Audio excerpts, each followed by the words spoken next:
جو پہلا کالر تھا اس کا سوال پہلے ہم ان کے ساتھ ڈسکس کر لیتے ہیں. حضرت ہاجرہ کے حوالے سے کوئی سوال کیا تھا, وہ دوبارہ آتے ہیں, دوبارہ کر لیں بھائی جان آپ کا کال, تاکہ ساتھ ساحل صاحب کو کلیئر ہو جائے. اور سوال جو ہے چونکہ آپ کا کچھ تاریخی حوالوں سے بھی ہے.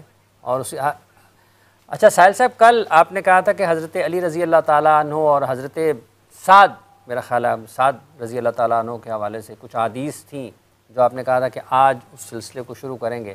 اگر آپ کے ذہن میں یہ دونوں چیزیں ہیں تو یہیں سے کیا ہم کریں پھر اس کو آغاز؟ سر وہ اصل میں نا پہلی بات تو یہ کہ فون پہ تو کسی کو سمجھ نہیں آنی کہ وہ پوائنٹ کیا ہے. اور میں کہہ رہا تھا قسط وار جو ہے نا, اس کا پورا ایک چھوٹا سا سیریل 5 قسطوں کا میں کر دوں گا 2 گھنٹے کا, 4 سے 6 بجے انشاءاللہ, 4 to 6. مگر میں نے کل حضرت عبداللہ بن عباس کا بتایا تھا کہ عبداللہ بن عباس اور علی بن ابی طالب جو ہے نا, ان صحابہ کرام نے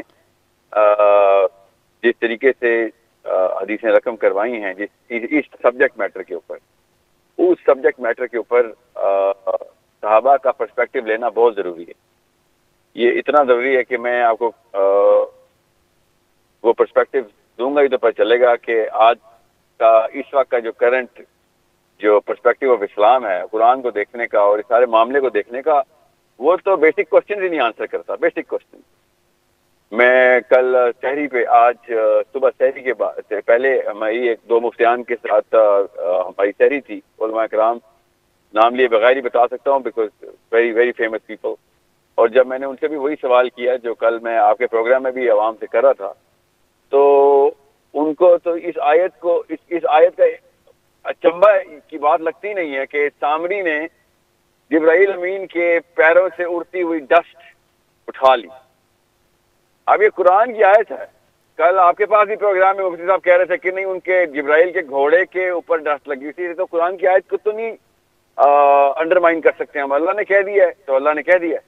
اب مسئلہ یہ کہ اس آیت کو سمجھنا بہت دور کی بات, اس بارے میں تذکرہ بھی نہیں ہوتا کہ اس دور کا لینڈسکیپ کیا تھا, اس وقت کے لوگ کس طریقے سے ان معاملات کا مشاہدہ کر رہے تھے.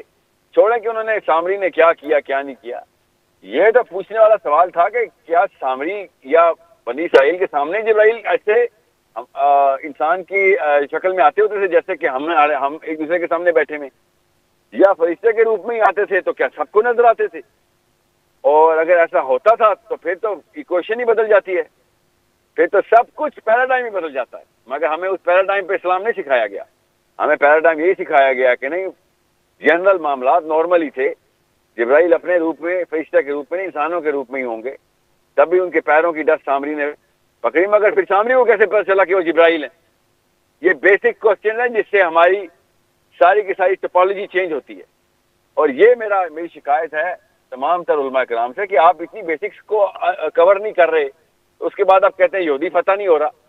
یہودی یہ تمام تر چیزوں کے اوپر پورا کا پورا علم رکھتا ہے, نہ صرف علم رکھتا ہے بلکہ فارمولیٹ کرتا ہے. اس فارمولیشن کو قبالہ بولتے ہیں, اور وہ اتنی ڈیٹیل میں جاتا ہے اور بہت اینگل رکھتا ہے اس بات کا کہ کوئی ایسی چیز مس نہ ہو جائے جو کہ ہمیں شاید کام آ سکے ہماری بڑی کوشچن کو بنانے یا سالو کرنے میں.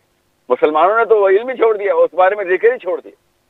یہ والی آیت کیوں نہیں سب سے بڑی انٹرسٹنگ آیت ہمارے لیے کہ بھائی سامری نے جبرائیل امین کے پیروں کی ڈسٹ پکڑ کے اس بچڑے میں ڈال دی تھی. وہ کیا تھا نہیں کیا تھا, بچڑا زندہ ہوا تھا نہیں ہوا تھا, 2 بعد کی باتیں. پوائنٹ نمبر 1 تو یہ تھا کہ سامری کو جبرائیل کیسے نظر آتے ہیں, اور اس قوم کی کیا ہر بندے کو نظر آتے تھے؟ کیا فرشتوں کا کوئی اور انتظام تھا اس وقت, یا انسانوں کا کوئی اور انتظام تھا؟ یہ سارے معاملات قرآن پاک میں بھرے پڑے ہیں, مگر ہمارے مسلمان بچوں کو کبھی بھی نہیں بتایا جاتا, کیونکہ مسلمان بچوں کی امی اور ابو نے عربی نہیں سکھانی, اور جو کہ عربی نہیں سکھانی تو وہ پتہ نہیں چلے گا. اور جن کو عربی سیکھنے کی یا ٹرانسلیشن پڑھنے کی بھی ایٹ لیسٹ سینس ہو, ان کو اس پیراڈائم میں نہیں انٹر کیا نا, تھاٹ کے پیراڈائم میں کہ اس اینگل پہ سوچو. تو یہ مسائل ہیں جو کہ آپ کو ڈیل کرنے پڑیں گے, مسلمانوں کو ڈیل کرنے پڑیں گے, تب کہیں جا کے ایک بڑے کینوس کے اوپر آپ مقابلے میں انٹر ہوں گے جو تورات کا انہوں نے قرآن سے مقابلہ کیا ہوا. تو it's a very big problem to solve. Actually it is the biggest problem to solve for all Muslim. I hope کہ میں مطلب سمجھا سکا ہوں, اس سینسٹیوٹی کا اندازہ لگوا سکوں آپ لوگوں کو. ٹھیک ہے.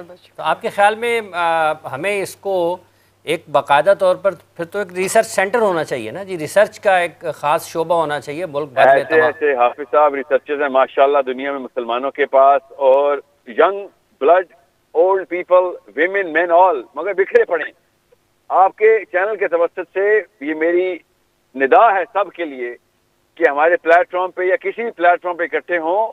یہ ایسے آپ کو میں عجیب سی بات بتاتا ہوں, اس وقت دنیا کا سب سے بڑا بائبل کا اسکالر مسلمان تھا, بائبل کا اسکالر تھا, وہ پچھلے سال فوت ہوئے امریکہ میں, اور باقاعدہ سوگ منایا گیا اور ماتم کیا گیا کرسچن کمیونٹی میں کہ اتنا بڑا اسکالر تھا, یہ تھا وہ مسلمان ہی, مگر ہم لوگوں نے قدر ہی نہیں کرنی ہوتی.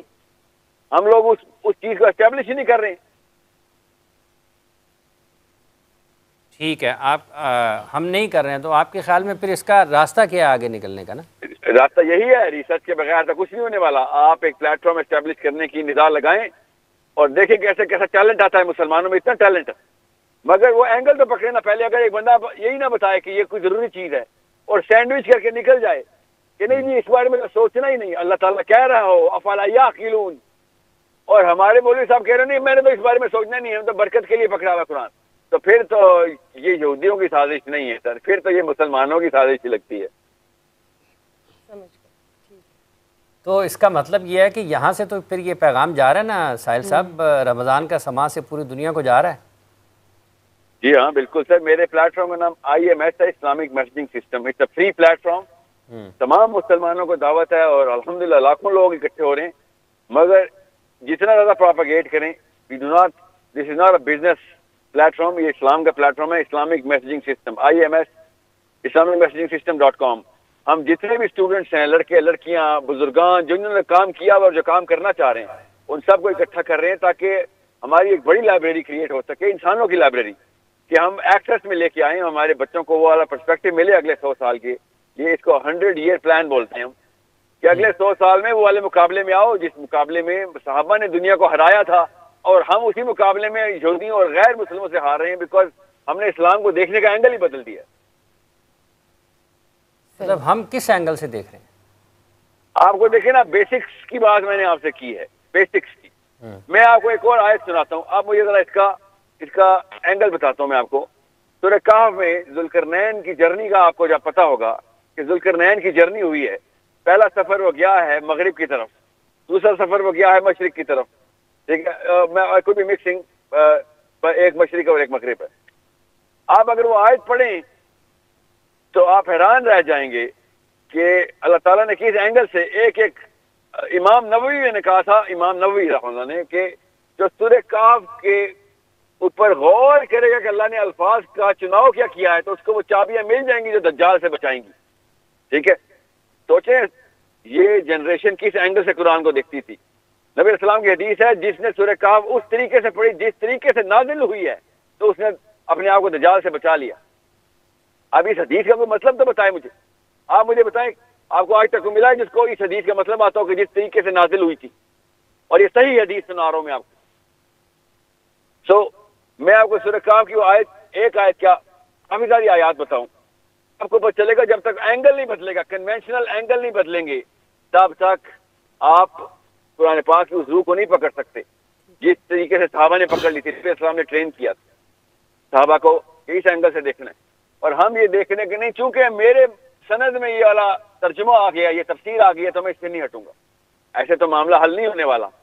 معاملہ حل تبھی ہوگا جب ہمارے پاس پروف ہوگا کہ نبی اسلام نے ابو بکر صدیق, عمر بن خطاب, علی بن ابی طالب کو, سعد بن معاذ کو, ابو ذر غفاری کو, ابو الرحمن بن عوف کو کس طریقے سے کس اینگل سے دکھایا ہے, اور ہمارے پاس وہ ڈاکیومنٹیشن نہیں ہے. یہ کوئی چھوٹا واقعہ نہیں ہے, میں ٹی وی پہ بتا رہا ہوں. مسلمان لڑکے اور لڑکیوں غور سے سنو, یہ چھوٹا واقعہ نہیں ہے کہ کسی ایک صحابی نے بھی قرآن پاک کی تفسیر اپنے ہاتھ سے قلم نہیں کی. علی بن ابی طالب جیسا عالم دنیا میں موجود ہے مگر قرآن کی تفسیر نہیں لکھتا. عبداللہ بن عباس جیسا عالم موجود ہے, قرآن کی تفسیر نہیں لکھتا. سوچے ذرا, عمر خطاب جیسا, ابو بکر صدیق کہتے ہیں مجھے نبی علیہ السلام نے سورہ بقرہ 8 سال میں تفسیر سکھائی ہے. نبی علیہ السلام نے خود, ابو بکر صدیق 8 سال میں, مگر ابو بکر صدیق نے تفسیر قرآن نہیں کی. آپ سوچیں کیوں؟ کیونکہ قرآن پاک ہر انسان سے بات کرنے کی کتاب تھی. اگر کوئی بھی صحابی انٹرونشن کرتا تو اس کے بعد ہم نے اس تفسیر کو قرآن پاک کے اوپر ثابت کر دینا تھا. ان کو پتہ تھا اس بات کا، مگر ہم نہیں کر رہے. ہم اپنے مولوی صاحب کو، اپنے عالم کی سند کو سمجھتے نعوذ باللہ اللہ کا کلام ہے، اور اس کی تفسیر کو سمجھتے اللہ کا یہی مطلب ہے بس. تو یہ سوال ہے جو تمام مسلمانوں کے لیے کہ صحابہ نے کیوں نہیں کی تفسیر قرآن کی؟ ان سے زیادہ تو کسی کو پتہ نہیں تھا قرآن کا. کیا یہ احسان نہ ہوتا کہ علی بن ابی طالب خود تفسیر کرتے؟ جی نہیں، یہ احسان نہ ہوتا. اس سے ہوتا یہ کہ پوری امت نے علی بن ابی طالب کی تفسیر پہ لگ جانا تھا اور قرآن چھوڑ دینا تھا. ایک کالر لے علی لیں. بن ابی طالب کو پتہ تھا کہ قرآن کا قاری خود قرآن اپنے ہر قاری کو وہ مطلب دیتا ہے جو اس کی لائف کے، اس کی زندگی کے اندر سے اس نے علم حاصل کیے ہوتے ہیں. ان ٹرانسلیشنز کو مینیفیسٹ کرتا ہے، کیپیچولائز کرتا ہے، اس کو انہیرٹ کرتا ہے لٹرلی. یہ ہر انسان کے لیے قرآن پاک ایسا کلام کرتا ہے جس جو بھی علم حاصل کیا ہو اس کو اس راہ سے لے کے جاتا ہے اللہ کی طرف. یہ صحابہ کو پتہ تھا اس بات کا، ورنہ سب سے پہلا سوال امت کو پوچھنا چاہیے تھا کہ صحابہ کرام آپ تو نبی علیہ السلام سے ڈائریکٹ سیکھے ہوئے ہیں، آپ نے کیوں نہیں قرآن پاک کی تفسیر لکھی؟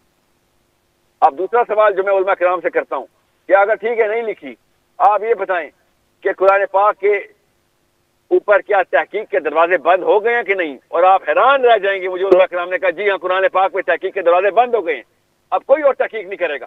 مجھے خود علماء کرام نے کہا اس بات کا، اور ایسے ایسے جید نام ہے ان کے اس وقت کے.